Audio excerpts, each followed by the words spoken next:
And sort of foundational question here, which is talk about where this began.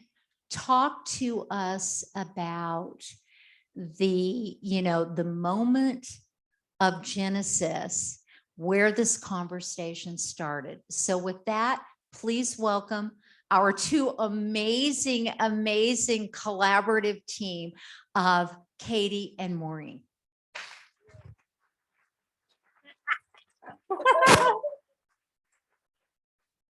Can you hear me?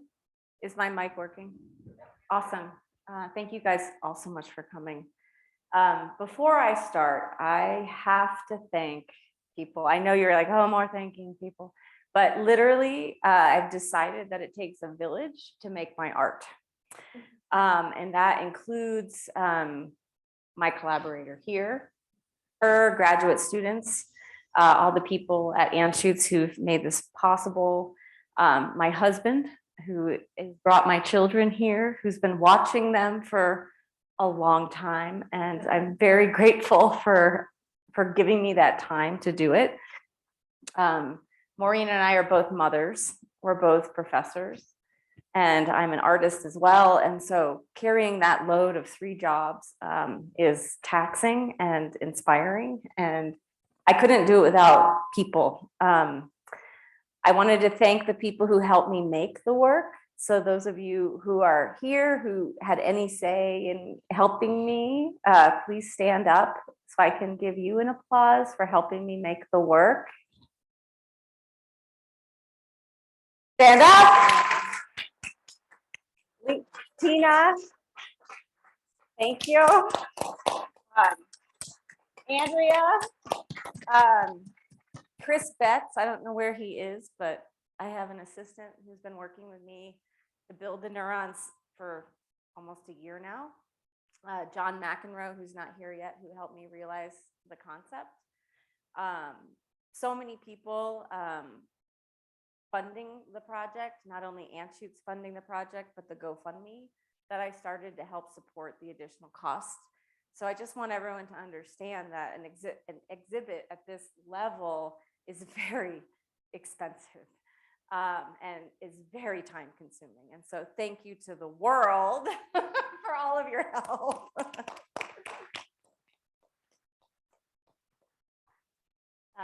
But to answer your question about where did this begin, Simon emailed me 4 years ago about inviting me to do a show here. And I was, I think, out of Redline, which is an artist residency. I think that's where he saw my work. And I was super excited to do a piece about science. My work has always been grounded in nature and fractal patterns.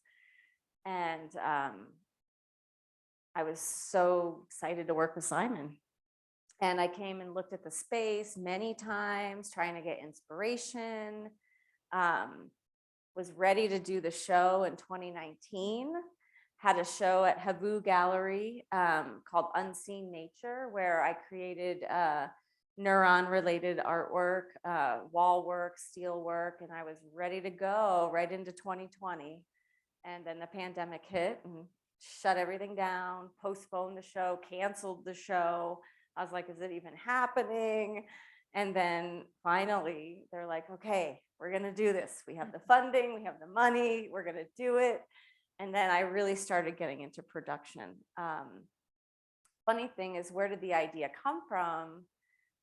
Ever since I was a child, I've always been experiencing senses of wonder when I look at different things in nature. And I went to the Body World show in Boston in, I don't know, 2003.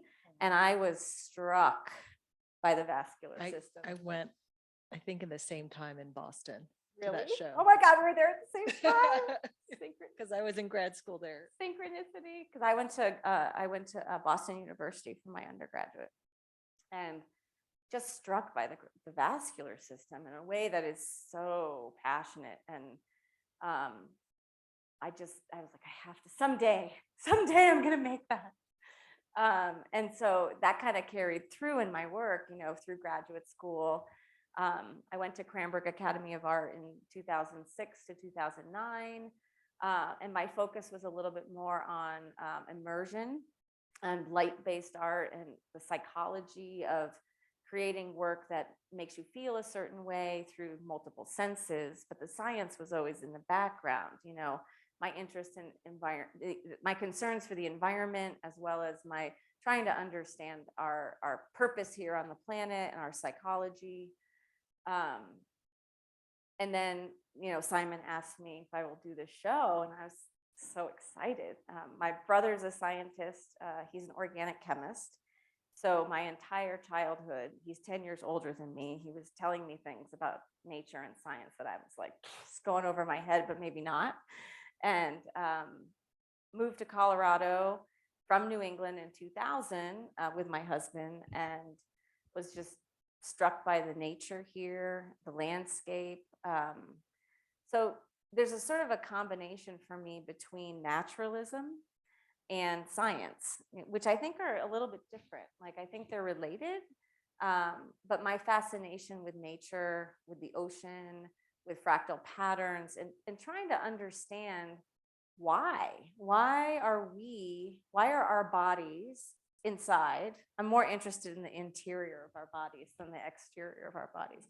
Why is the inside of our bodies same as, the root structure of trees, the same as river patterns, and so exploring fractal patterns. But one thing that really struck me was reading about the constructal law, which is art and design concept related to thermodynamics. And so I was really fascinated by the idea that the reason why all of these structures, these branching structures, are related isn't just because they're fractals, but because they're serving an efficient system. And that system is all about movement and flow and efficiency. And my work has always been about movement, but I didn't understand why. And then all of a sudden it hit me. It's like, that's the system of our world. The world is based on time and flow and efficiency. And then Maureen's like, yeah, of course. And I was like, oh, I've been like trying to figure this out forever. And I talked to her via text. She's like, yeah, Katie. Well, but actually, it's only more recently been investigated in neurons. These fractal patterns, which are the geometric repeating branching structures that we find in rivers and trees, we find them also in neurons. And there was a paper that came out only a year ago, so very timely. Or was it, I just sent it March? Sent it, yeah. March of 22. Yeah. Yeah, so less than a year ago. That these neuroscientists examined the fractal patterns of neurons and the way those cables branch.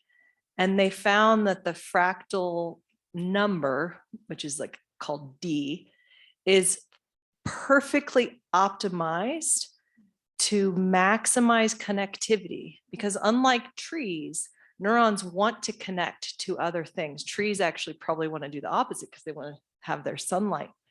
But neurons, their fractal patterns are optimized to maximize connectivity to other neurons, but minimize the energy expenditure that it costs to build a dendrite, build a branch.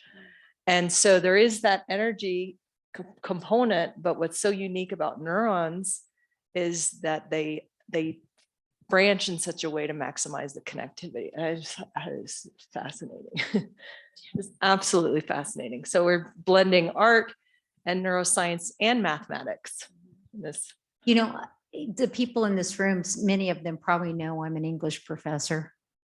So as I'm sitting here and I'm listening to your story, Katie, I mean, one of the moments I so vividly remember in my own studies of American literature is the end of Walden by Henry David Thoreau, in which, and if some of you remember, spring has come and the rivers and the ice is melting, and he's standing there and he's watching the flow of the melting water. And he realizes that when he looks at those patterns, he looks at the pattern of his own palm. Yeah. And it's sort of that moment, right? In which, okay, everything's connected. I get this. He probably, should have emailed Maureen and been able to get this all worked out. But that was the end of Walden. So I'm trying to figure out the fractal patterns on our carpet right now, actually. Because it's I see the Yeah, so I mean, I feel like I had an interview yesterday with Connor King, who's doing a really beautiful video about the project. So thank you to Antudes for that. And he was asking me these questions. One of the questions he asked me is, did you find the answer? Did I find the answer to why we're here in the universe? I don't know, but I feel like I got some answers. I mean, I actually learned a lot because I read that paper 2 weeks ago about the fractal patterns in neurons. I had no idea. So it really sparked my curiosity. Katie's work sparked my curiosity to look into more of this, things that I never knew. Well, and the other thing that Connor asked me, he asked me about wonder. And I realized that it is about creating a space for wonder. I was Stephen will tell you, kind of nuts about the lighting in the gallery, because it's about creating a space that is aesthetically, psychologically comfortable. The lighting in here is not comfortable. I don't like the lighting in here. When I was in graduate school, I took out every single fluorescent light in my studio and replaced it with clip lights that were colored. Yeah. Because of, oh, thank you. Oh my God, thank God. Thank you, David. Because psychologically, we are supposed to be around a campfire. We are not supposed to be around these fluorescent lights. They create stress. So I wanted the space to feel comfortable, to feel psychologically relaxed, as well as, the forest does that to you as well. Apparently, I didn't know this, but my studio assistant was like, well, I just heard that the ions in the forest are different, and that's why you feel more relaxed there. And I'm like, oh my God. So I think a lot of what I am interested in my work is also about that psychology of trying to calm myself down. I mean, we live in an age of anxiety. We all experience anxiety in different ways. And the anxiety comes from our sensory perception of our world, as well as time, the stress that we, are trying to live in. But it's all because of our brains. I was listening to an article on listening to CPR a lot, because I think I've driven back and forth from Aurora maybe 10 times in the last 3 days. So I've listened to a lot of CPR and Science Friday. And they were talking about how, the neurons in our brains for people who have fibromyalgia need to be rewired, because their neurons are they just want to keep, dealing with the pain, and you have to almost rewire the brain to not, have those impulses. So, I'm interested in the images, I'm interested in the fractals, I'm interested in the science, but I'm also, I think, more so interested in the psychology. One of the things that when I was reading some of what the both of you had articulated about the work, that the collaboration, and it did not surprise me, but I was really happy to see that. I think it was you, Maureen, who referenced a science article. And I was especially struck because you used the word wonder, and this was about scientists. And I think this whole, I brought the paper. Thank you. I love it. I see. This is what we got here. The notion that the wonder, the awe, and the mystery are what replenish and in many ways prevent burnout, that it is that is so restorative about the hard work of science. And I think that that's, again, another one of those, one of those nodes, that nexus between the arts and the sciences is this, just the sheer joy of mystery and wonder. And so please go ahead and talk about that. So this came out in March of 2022 in the journal Nature. And there was a survey done by scientists around the whole world. They collected about 300 respondents, from biologists to physicists, and they asked them if they experience wonder, awe, or beauty in their work. And there was a 75% of respondents said yes, they do respond to beauty in what they see, and that 62% said this is what motivated them to pursue their work. And so I think that it was a nice reminder to me. I mean, I think many scientists, biologists, physicists, especially anatomists and especially neuroscientists, have a real soft spot for the arts. And we do find awe and wonder in what we see, what we discover under the microscope. And but we forget, because we get bogged down by grants and papers and deadlines and administrative things that are more and more all the time. And so I think that Katie's work really helps to remind us, and that it can nourish us and remind us of the beauty of what we do, and what an honor it is to explore nature, to explore the human body. And this is one of the things that I really was so excited when I met Katie. So I think it was about a year ago, 2 years ago, it's more. Years ago. I was trying to remember when she approached me and said, I'm working on Vic. because of Vic. Where And is he? Vic connected us. Thank you, Vic. And she was talking about her work, and they will come to the lab. I'll show you some, brains. I'll show you neurons. I'll show you. And I'm a professor here in the School of Medicine, and I teach students neuroscience. And I'm always trying to get students to stop and appreciate what they're learning, because they're bogged down in the grade and the next step and the paper they have to submit, and their application to residency. And I was just, and here I have this woman who is so excited, and she's, that's a brain. Oh, tell me more. I want more. I mean, I was like, she's the best student in the whole world. I wish every single person in my class was like Katie, because she had that passion for science but from her artist perspective. And so, okay, this is going to be fun. I'm in. I mean, I think for me, I approach it in a little bit of a naive way. I think as an artist, how do you maintain a sense of wonder, right? And Connor had asked me that question, and I think about my children who are here, Cole and Zoe, and I think about, from a child's point of view, everything is so, well, I hope it's still exciting and interesting.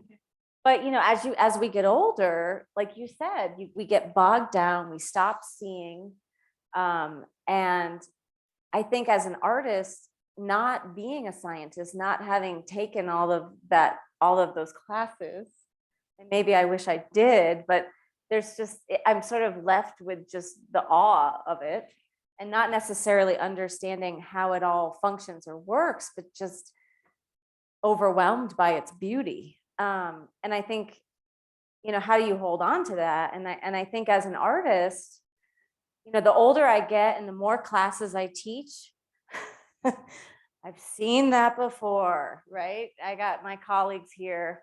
Oh boy, I've seen that a million. Okay, I've been teaching this too long. I've seen that 100 times, So how do you make something that's original? How do you make something unique? And I think it comes from cross-disciplinary practice. I think if you are only looking at your one medium and your one material and your one outlook, it's limiting. And for me, I've always been just enthralled by nature and science. And so that's where I draw my inspiration from in sort of a naive way, but it keeps me engaged. She came into the lab and we have a stack of brain slabs from the 50s, 60s that were kind of archived, and They were using them as like doorstops. It was really, she said, I want these. I want to use these in my show. What? You want to use these slabs? so scratched and beat up. And they're the ones on the wall, which of course all of this tissue is, a gift for education. I was just so like surprised and tickled and like honored that she saw art in these, what we teaching tools. And what you did with them, with the lighting and the shelving, and it's gorgeous. I have to say, after, I working on the neurons, the neuron forest was my focus for 2 solid years. But when I saw the brains, like, oh my God, I gotta do something with this. And it kind of came at the last minute because David was like, well, you can't just leave them in a gallery like that. Someone's gonna take the body parts. I'm like, no, someone's gonna do that. And he's like, yes, they will.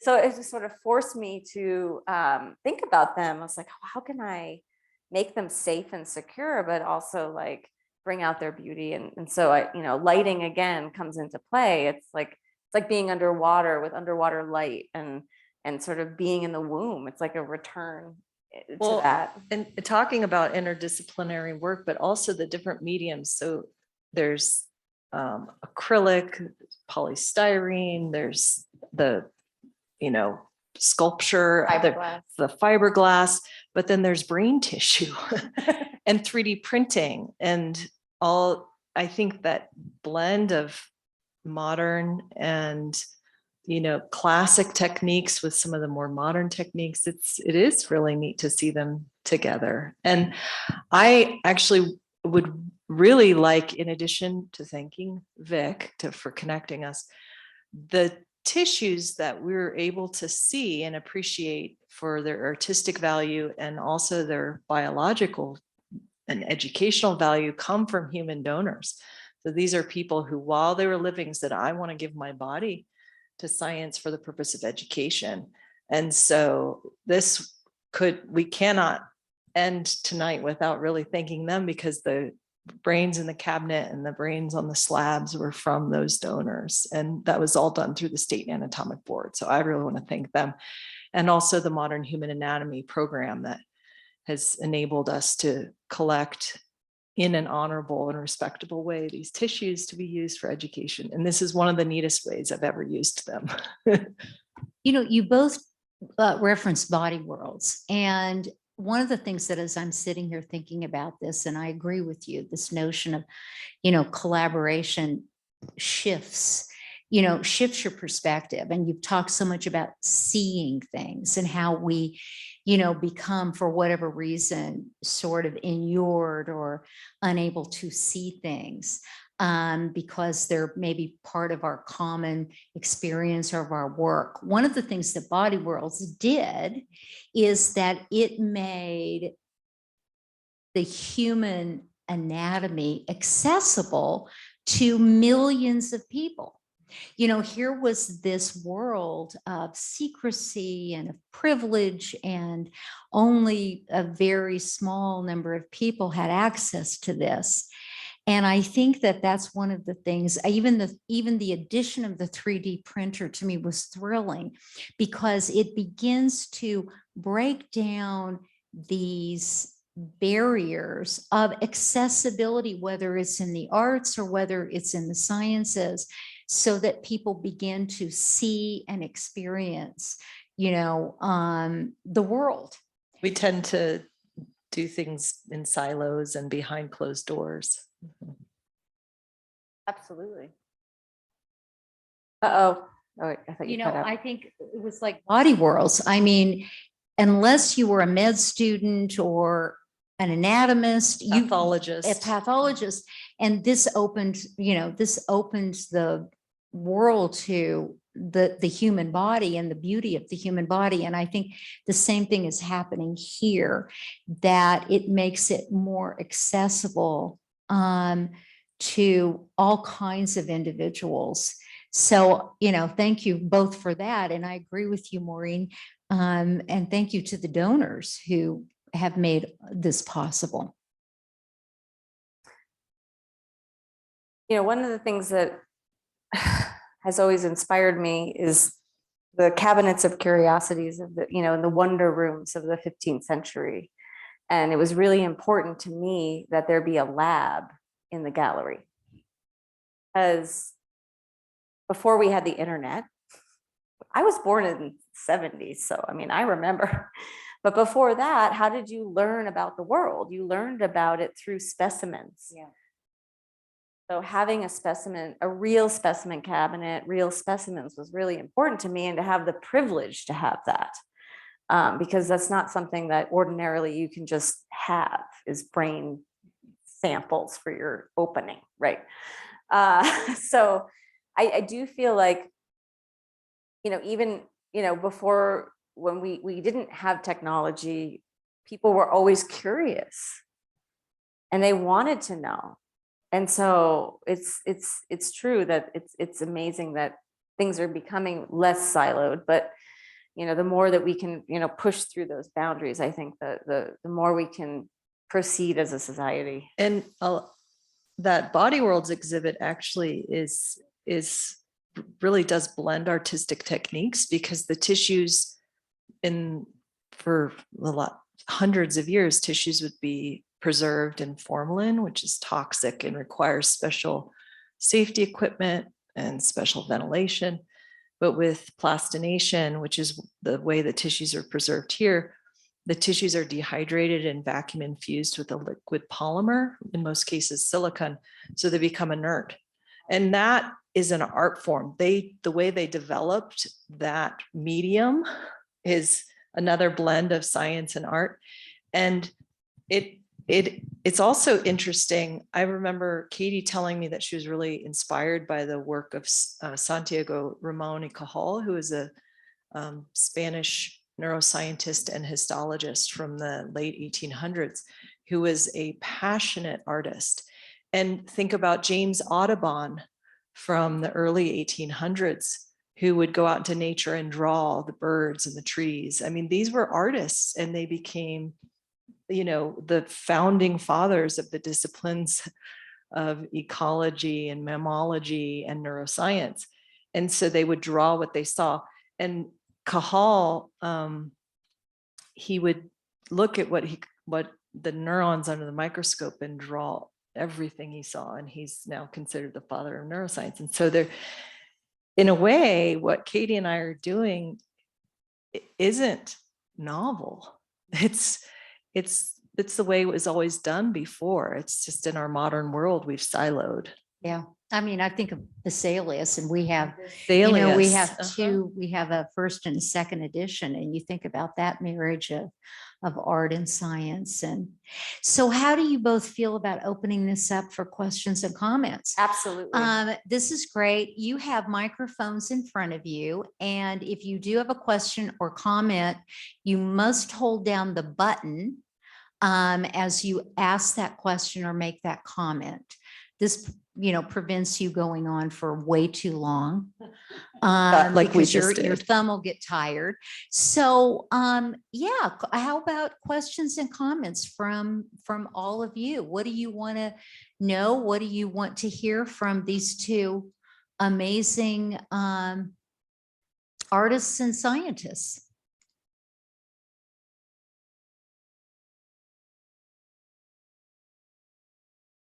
I have a question for Katie. Oh. I saw that you use some, sorry, there's a Okay, David, we're getting a little feedback here, so maybe.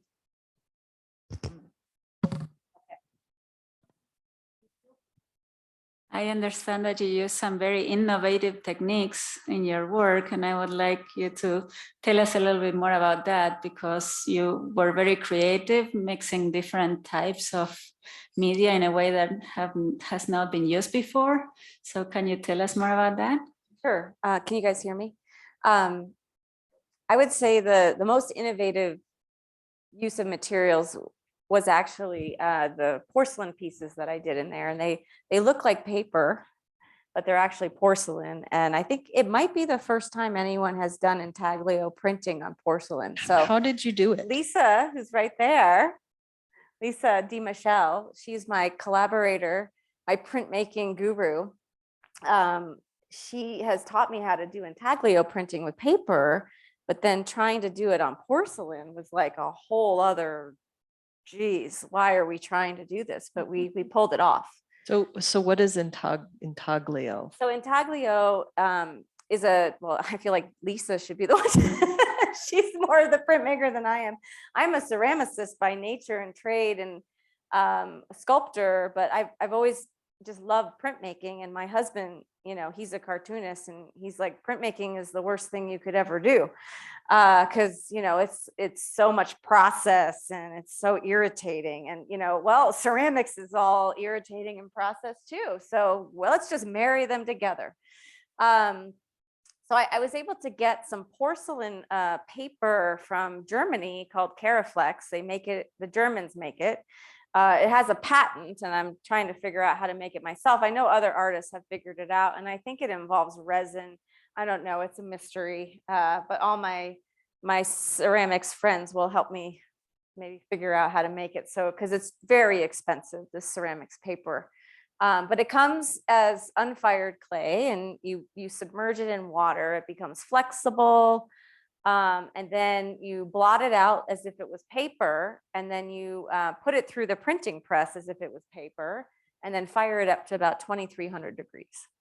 Wow. So it totally vitrifies like porcelain, and porcelain is translucent if it is vitrified, if it's fired high enough. And so that's how I made the intaglio prints. And some of the imagery that I used for the prints were ink drawings that I did. So drawing with water, you know, so taking a air gun and blowing ink the way a river is formed, you know, so it was sort of a performative act. So trying to play God in a way, and then also using imagery from photographs of neurons, and then photographs of trees, and trying to show that the sort of the connection between all the structures. So I would say that was probably one of the more innovative pieces. And then I've never worked with fiberglass before, and so all the neurons that are hanging in the gallery are made of fiberglass, and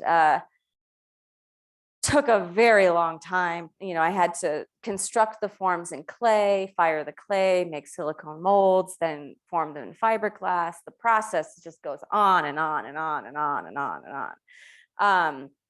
But fiberglass was the best material. I'd never worked with it before because it's strong. And I really wanted to use real tree branches. So sanding the branches down, I had a team of people who helped me because it's very labor intensive, and then finding a way to connect those branches to the sculptures that I made to then realize the bipolar neurons.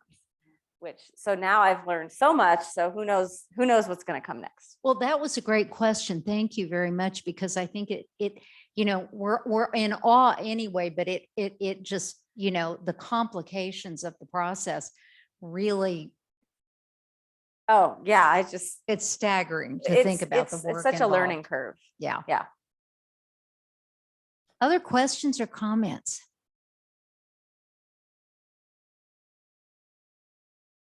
Yes, we got one in the back here. Yes. You know what? Here I come. Uh-oh. Because we are videotaping this. Yeah, we are. Okay, well then I'll do this. Okay.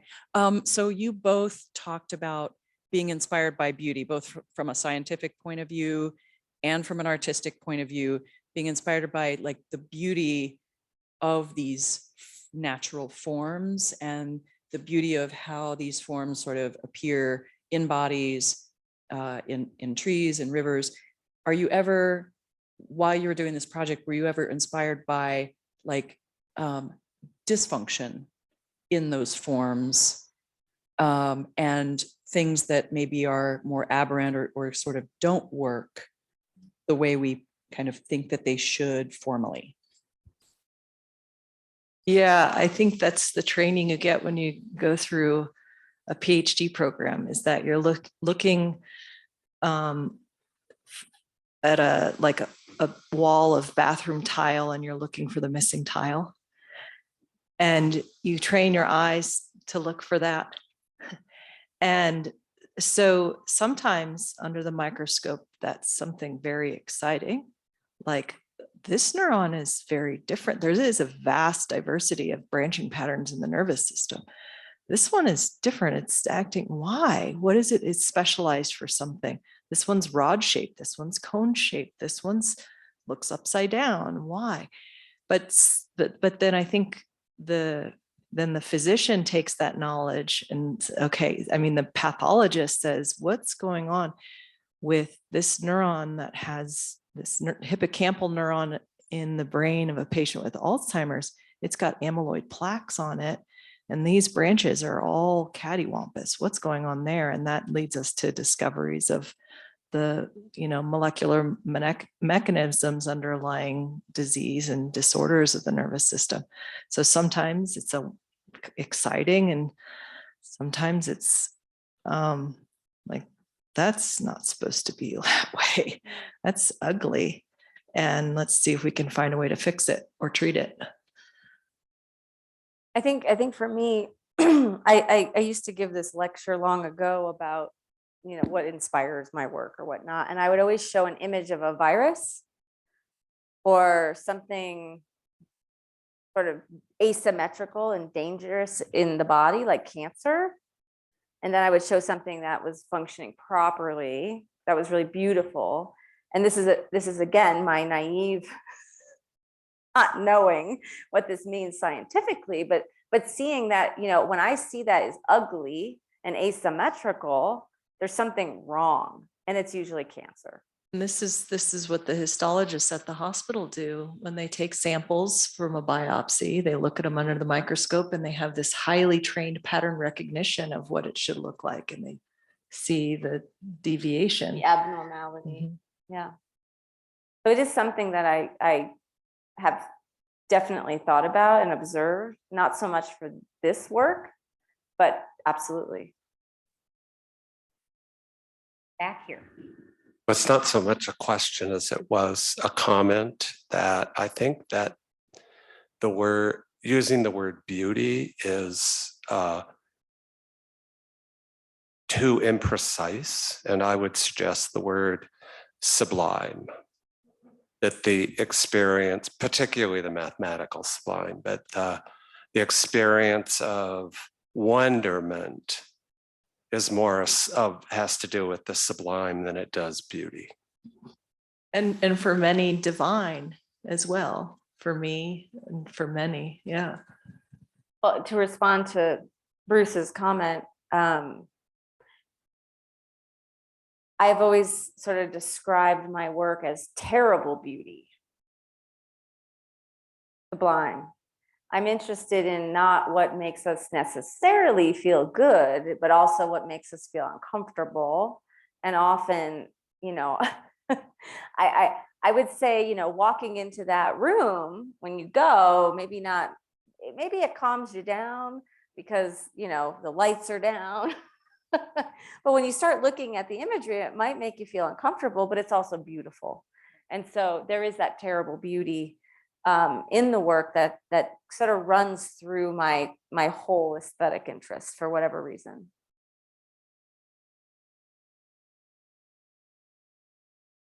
Yes, back here.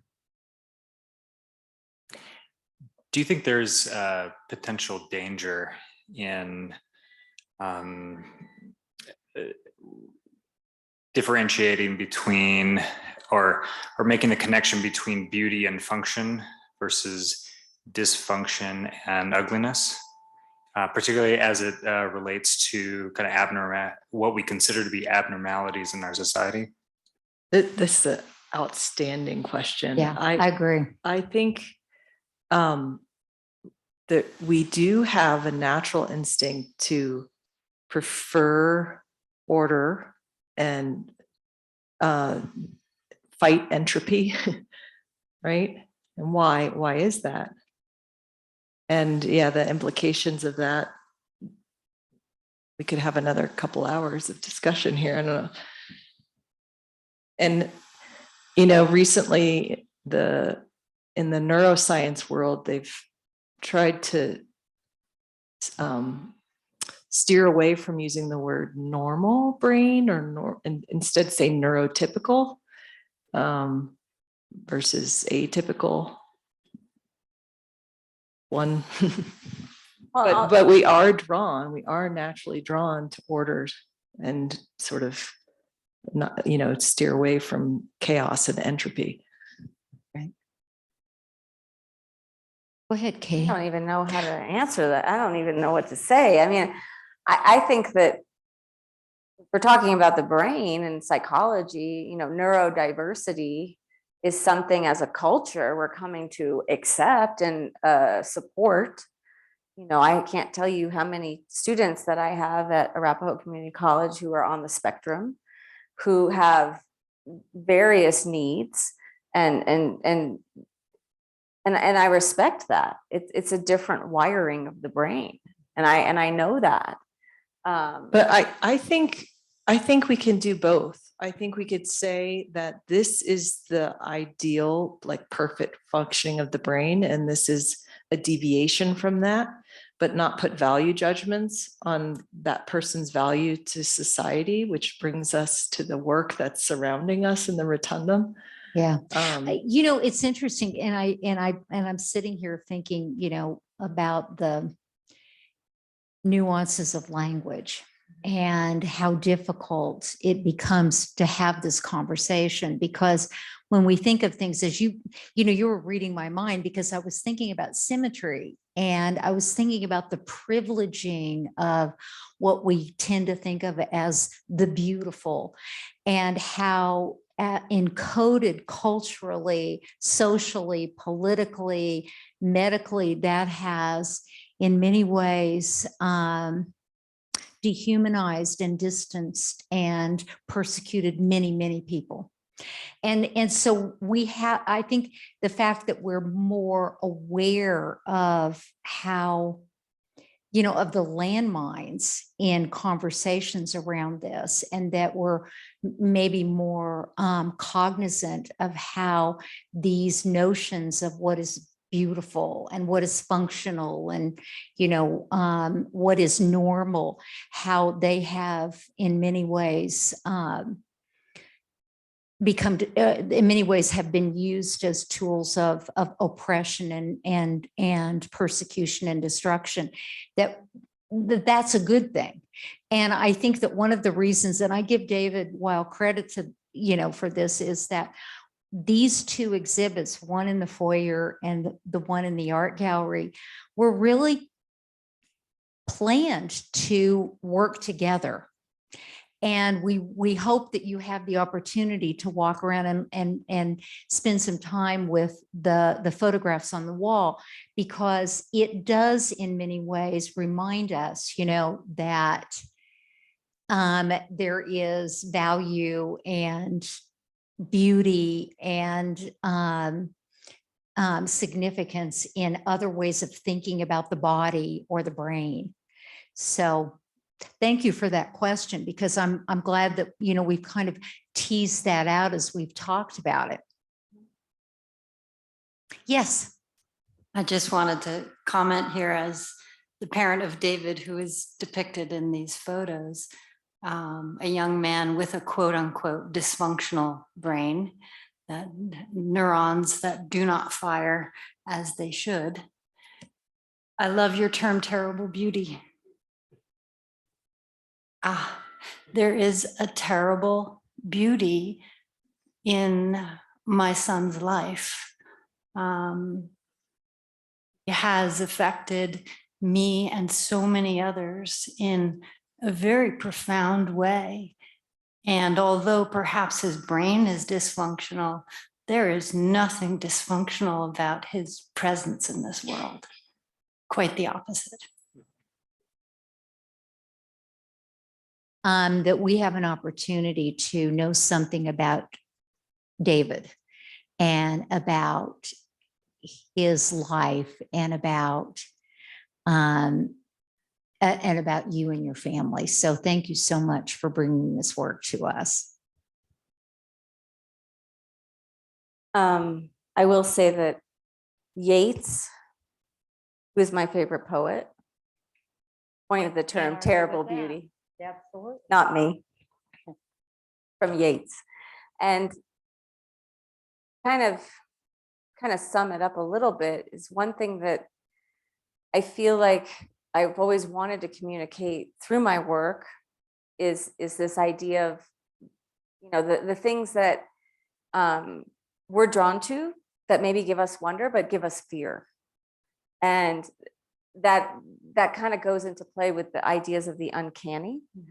And the uncanny being something that is so close to us, that is uncanny, comes from the German term unheimlich, which is mean unhomely, which means not of home, but not of our home. Ooh, sorry. And I feel like the work that I create tends to give people a sense of wonder, but a sense of fear as well. And that's life, right? You And know? also the sublime. Right. And, you know, I don't, I have a hard time selling my work. Let's just say that, because it creeps people out sometimes. And, you know, it's okay. You know,